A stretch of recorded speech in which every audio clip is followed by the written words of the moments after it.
Assalamualaikum warahmatullahi wabarakatuh.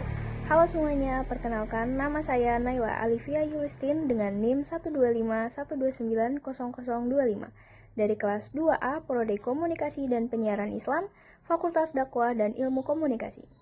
Di video ini saya akan membahas tentang komunikasi dalam perspektif filsafat, khususnya dilihat dari sudut pandang ontologi, untuk pemenuhan tugas mata kuliah Etika dan Filsafat Komunikasi.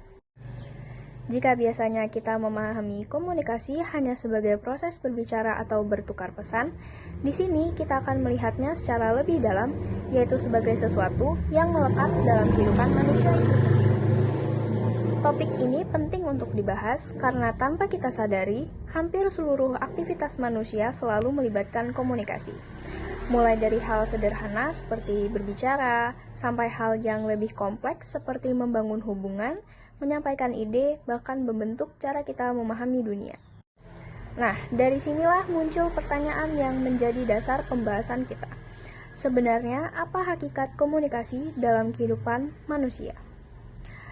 Dimulai dari pengertian ontologi berdasarkan bahasa, yaitu kata ontologi yang berarti cabang ilmu filsafat tentang hakikat hidup, dan komunikasi yang berarti pengiriman dan penerimaan pesan atau berita antara dua orang atau lebih sehingga pesan yang dimaksud dapat dipahami, hubungan atau kontak perhubungan.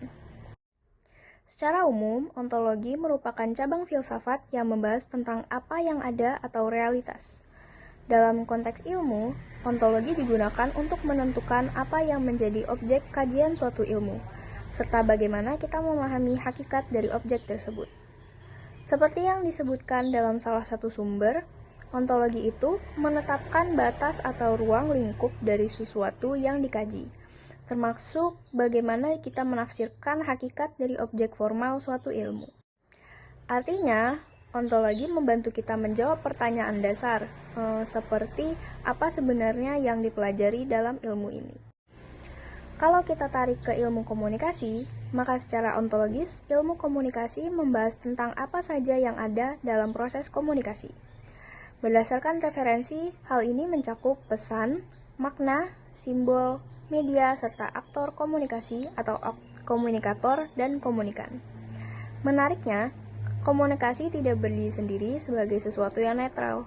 Dalam perspektif ontologi, komunikasi justru sangat dipengaruhi oleh konteks budaya, nilai sosial, bahkan kekuasaan.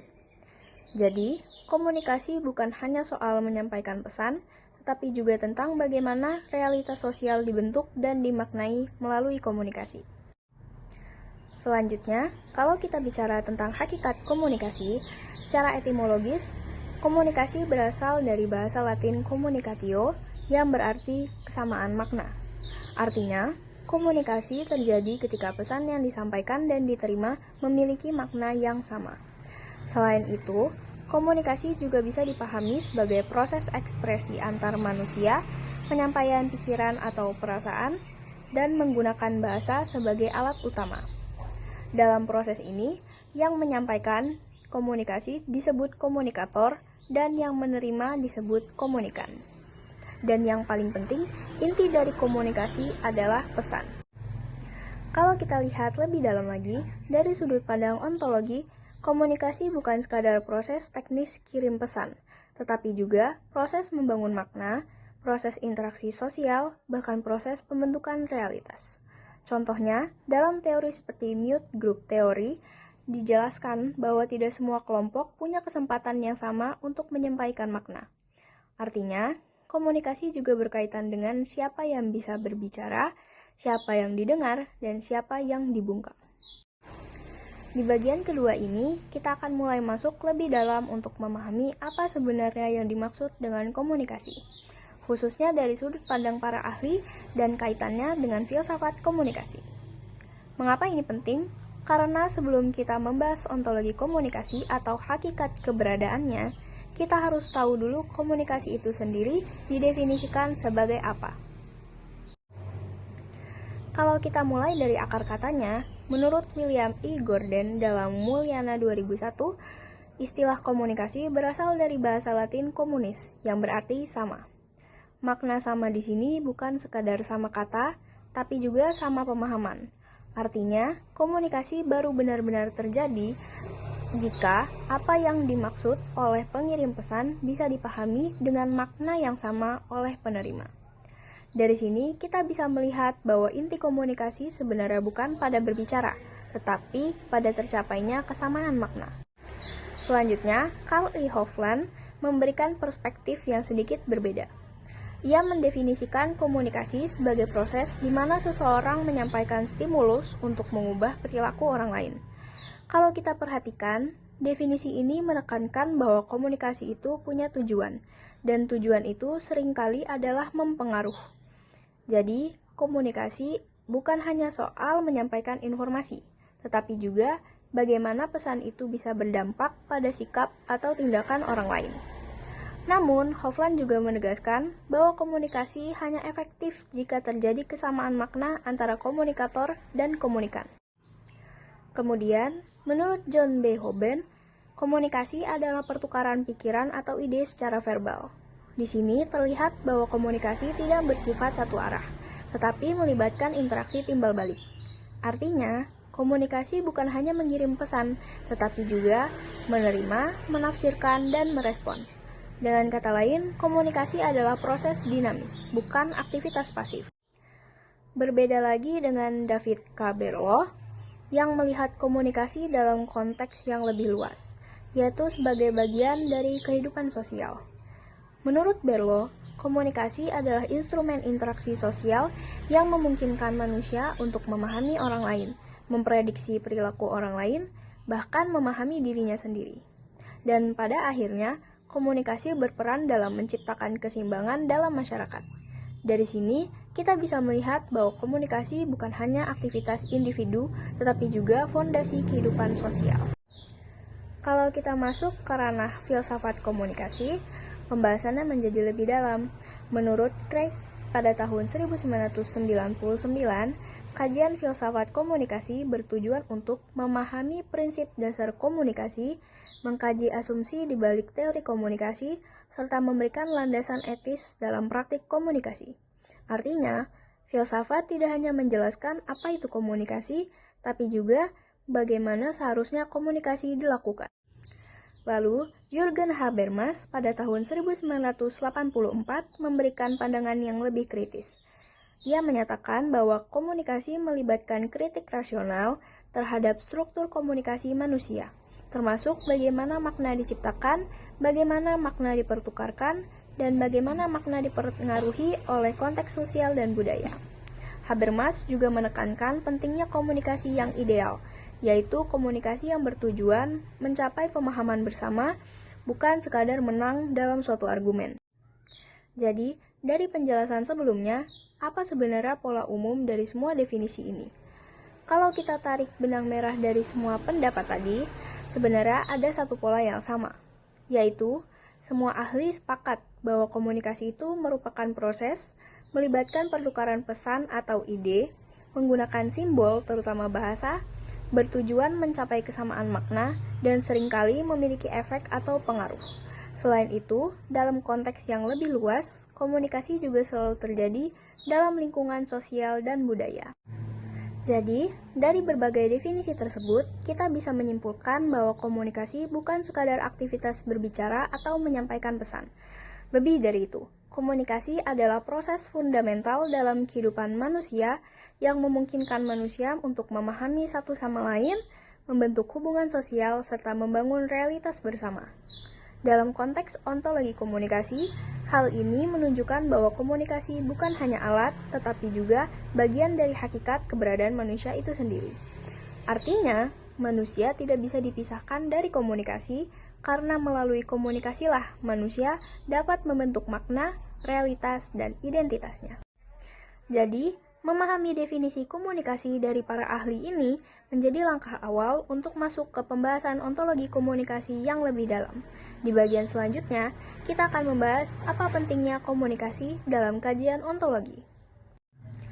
Setelah sebelumnya kita membahas definisi komunikasi dan landasan filosofisnya, sekarang kita masuk ke pertanyaan yang lebih mendasar. Sebenarnya, Apa pentingnya komunikasi dalam kehidupan manusia? Jika dilihat dari sudut pandang ontologi, pertanyaan ini penting, karena ontologi tidak hanya bertanya apa itu komunikasi, tetapi juga mengapa komunikasi itu menjadi sesuatu yang mendasar bagi keberadaan manusia.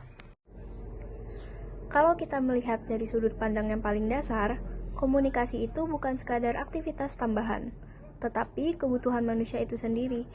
Hal ini bisa kita pahami dari pemikiran Abraham Maslow yang menjelaskan bahwa manusia memiliki 5 kebutuhan dasar, yaitu kebutuhan fisiologis, keamanan, kebutuhan sosial, penghargaan diri, dan aktualisasi diri. Menariknya, hampir semua kebutuhan ini tidak bisa dicapai tanpa komunikasi. Misalnya, kebutuhan sosial yang dibutuhkan melalui interaksi, penghargaan diri yang berarti butuh pengakuan dari orang lain yang bisa dilakukan melalui komunikasi, dan aktualisasi diri, yaitu butuh ekspresi dan penyampaian gagasan yang juga hanya bisa dilakukan dengan komunikasi. Artinya, komunikasi bukan hanya alat, tetapi juga jalan utama manusia untuk memenuhi kebutuhannya sebagai makhluk hidup. Selanjutnya, menurut Harold D. Laswell, manusia membutuhkan komunikasi karena 3 hal utama. Yang pertama, untuk mengontrol lingkungan, yang kedua, untuk beradaptasi dengan lingkungan, dan 3, untuk mewariskan nilai dan budaya. Kalau kita pikirkan, ini sangat mendasar. Tanpa komunikasi, manusia tidak bisa memahami lingkungan, tidak bisa belajar dari pengalaman orang lain, dan tidak bisa mewariskan pengetahuan ke generasi berikutnya. Jadi di sini terlihat bahwa komunikasi berperan dalam keberlangsungan hidup manusia. Dalam ontologi komunikasi, manusia dipahami sebagai makhluk sosial. Artinya, manusia tidak bisa hidup sendiri dan selalu bergantung pada orang lain. Disinilah komunikasi menjadi sangat penting, karena tanpa komunikasi tidak ada interaksi, tidak ada pertukaran informasi, dan tidak ada kerjasama. Bahkan, dalam referensi yang digunakan dijelaskan bahwa komunikasi memungkinkan pertukaran pengetahuan, berbagi pengalaman, proses pendidikan, hingga penyampaian pesan persuasif. Dengan kata lain, komunikasi adalah fondasi dari seluruh hubungan sosial manusia. Kalau kita masuk lebih dalam ke perspektif filsafat, komunikasi tidak hanya menyampaikan realitas, tetapi juga membentuk realitas itu sendiri. Melalui komunikasi, manusia memberi makna pada dunia, membangun persepsi, dan memahami apa yang dianggap benar atau penting. Ini sejalan dengan pemikiran dalam filsafat komunikasi bahwa realitas sosial terbentuk melalui interaksi dan pertukaran makna. Artinya, apa yang kita anggap normal, apa yang kita anggap benar, bahkan identitas diri kita, semuanya dibentuk melalui komunikasi. Dalam konteks masyarakat, komunikasi juga memiliki fungsi yang sangat luas. Dari sudut pandang sosial, komunikasi berperan untuk memberikan pengetahuan tentang lingkungan, melakukan sosialisasi nilai dan norma, menciptakan hiburan, sampai membantu mencapai konsensus dalam masyarakat. Di sini terlihat bahwa komunikasi bukan hanya hubungan antar individu, tetapi juga alat untuk menjaga keteraturan sosial. Tanpa komunikasi, maka tidak ada kesepakatan. Tidak ada aturan yang dipahami bersama, dan tidak ada stabilitas sosial. Kalau dilihat dari sisi individu sebagai penerima, komunikasi juga punya peran penting. Melalui komunikasi, seseorang bisa memahami informasi, menambah pengetahuan, menikmati hiburan, bahkan memutuskan untuk menerima dan menolak suatu gagasan. Ini menunjukkan bahwa komunikasi mempengaruhi cara seseorang berpikir dan bertindak. Jadi, komunikasi bukan hanya masuk, tetapi juga diproses, ditafsirkan, dan menghasilkan keputusan. Di era modern, peran komunikasi menjadi semakin penting sekaligus kompleks. Filsafat komunikasi membantu kita untuk memahami makna dari perubahan sosial, membuat keputusan yang bijak, dan menjaga kebenaran di tengah fenomena seperti post-truth. Selain itu, muncul juga tantangan hoaks, manipulasi informasi, pelanggaran privasi, hingga bias teknologi. Karena itu, komunikasi tidak bisa dilepaskan dari etika dan tanggung jawab. Dari seluruh pembahasan tadi, kita bisa menjawab pertanyaan utama, yaitu apa pentingnya komunikasi dalam perspektif ontologi. Komunikasi itu penting karena 1. Merupakan kebutuhan dasar manusia untuk memenuhi aspek sosial dan psikologis. Yang kedua, menjadi alat untuk bertahan hidup dan beradaptasi dengan lingkungan. Lalu, menjadi dasar terbentuknya interaksi sosial dan kehidupan masyarakat, berperan dalam membentuk makna, realitas, dan identitas manusia, menjadi penghubung dalam penyebaran nilai, budaya, dan pengetahuan, serta menjadi alat penting dalam pengambilan keputusan dan pembentukan sikap. Dengan kata lain, komunikasi bukan sekadar aktivitas, tetapi merupakan bagian dari hakikat keberadaan manusia itu sendiri. Tanpa komunikasi, manusia tidak bisa memahami dunia, tidak bisa berhubungan dengan orang lain, dan bahkan tidak bisa membentuk dirinya sendiri. Itulah mengapa memahami komunikasi berarti juga memahami bagaimana manusia hidup, berpikir, dan membangun realitasnya. Setelah memahami bahwa komunikasi adalah bagian dari hakikat kehidupan manusia, sekarang muncul pertanyaan yang lebih konkret. Kalau begitu, sebenarnya apa contoh komunikasi dalam kehidupan nyata? Untuk menjawab itu, kita tidak cukup hanya menyebutkan contoh, tetapi harus memahami unsur komunikasi, bentuk tindakan komunikasi, dan efek yang dihasilkan. Karena dalam perspektif ontologi, komunikasi bukan sekadar peristiwa, tapi realitas yang terjadi dalam berbagai bentuk kehidupan manusia. Kalau kita mulai dari unsur komunikasi, menurut Wilbur Schramm, komunikasi terdiri dari komunikator, pesan, dan komunikan. Sedangkan menurut David Cabello, unsur komunikasi lebih lengkap, yaitu source atau pengirim, message atau pesan, channel atau saluran, dan receiver atau penerima. Hal ini bisa kita ambil contoh sederhana, seperti misalnya seorang dosen yang menjelaskan materi di kelas. Berarti, posisi dosen di situ sebagai komunikator atau source, materi kuliah sebagai message atau pesan, suara, slide, atau zoom sebagai channel, dan mahasiswa sebagai receivernya. Dari sini, terlihat bahwa komunikasi bukan hanya berbicara, tetapi selalu melibatkan struktur yang lengkap. Dalam referensi juga dijelaskan bahwa komunikasi bisa dilakukan dalam berbagai cara, seperti verbal, yaitu melalui kata-kata, non-verbal yang melalui gestur, ekspresi, langsung yang berarti tatap muka, dan tidak langsung yang melalui media. Contoh nyatanya seperti berbicara langsung dengan teman, yaitu komunikasi verbal dan langsung. Atau memberi kode dengan ekspresi wajah, misalnya mengernyit, yaitu yang merupakan komunikasi nonverbal, chat WhatsApp atau email yang merupakan komunikasi tidak langsung, posting di Instagram atau Twitter yang merupakan komunikasi massa yang berbasis media. Menariknya, dalam era digital, batas antara langsung dan tidak langsung menjadi kabur, karena komunikasi bisa terjadi cepat, interaktif, dan tanpa batas atau borderless. Kalau dilihat dari perspektif ontologi, komunikasi bahkan sudah terjadi hampir di setiap fase kehidupan manusia, termasuk masa-masa awal kehidupannya. Contohnya, seperti bayi yang menangis untuk mengungkapkan perasaannya bahwa dia lapar atau mengantuk, yang merupakan komunikasi walaupun tanpa kata-kata.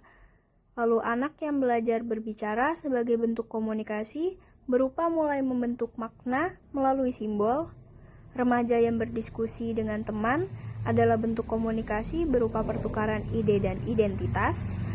Dan orang dewasa yang bekerja dan bernegosiasi adalah bentuk komunikasi sebagai alat untuk mencapai tujuan. Artinya, komunikasi adalah proses yang menyertai hampir seluruh fase kehidupan manusia. Dalam referensi juga dijelaskan bahwa komunikasi sangat penting dalam keluarga. Contohnya, orang tua yang memberi nasihat kepada anak, diskusi keluarga saat ada masalah, komunikasi antara suami istri, dan jika komunikasi berjalan baik, maka akan tercipta hubungan yang harmonis. Namun sebaliknya, jika komunikasi buruk, maka akan bisa menimbulkan konflik yang berkepanjangan. Ini menunjukkan bahwa komunikasi bukan hanya pertukaran pesan, tapi penentu kualitas hubungan sosial. Selain itu, komunikasi juga selalu menghasilkan efek. Dalam referensi disebutkan ada 3 aspek utama, yaitu yang pertama kognitif atau pengetahuan. Contohnya, setelah menonton video edukasi, kita jadi tahu sesuatu hal yang baru. Yang kedua, afektif atau perasaan. Contohnya, setelah mendengar cerita sedih, kita ikut merasa haru atau merasakan sedih.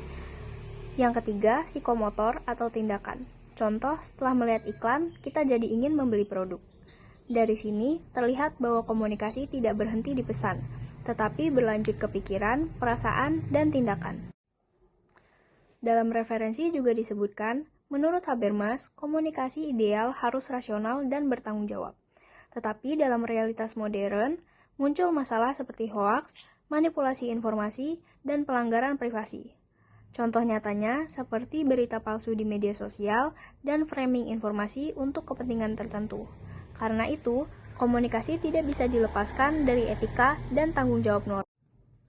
Lalu, dalam komunikasi antar pribadi, efektivitas sangat penting.